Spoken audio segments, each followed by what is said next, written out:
हवा पढ़ो वही ऐटावा के तोरे कारनामा आगे तोरे कारनामा लोड करो हियो छौड़ी ऐटावा के तोरे कारनामा आगे केतना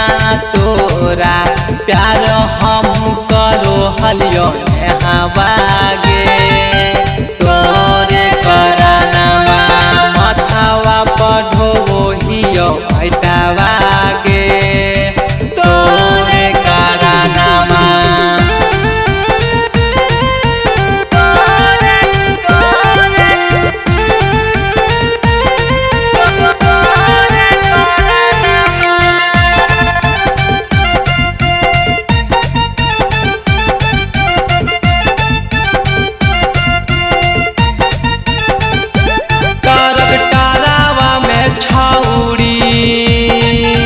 लोड करो हियो बलुआ केतना गे छौड़ी बदल गे नी तू सलुआ तोरे कारनामा कौआ में कहो सबे पगला गे तोरे कारनामा भठावा पढ़ो वहियो ऐटावा गे लोड करो हियो छौड़ी ऐटावा गे तोरे कारनामा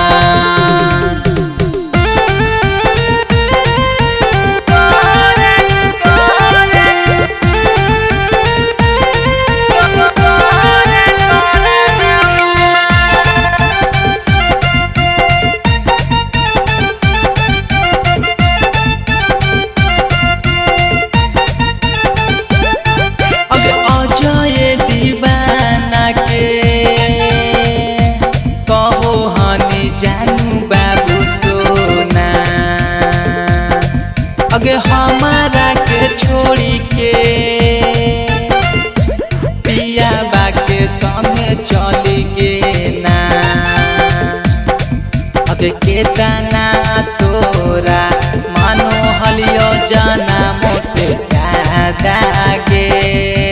तोरे कारनामा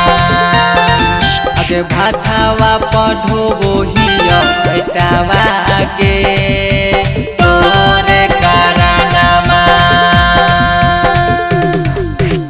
लैला रिकॉर्डिंग स्टूडियो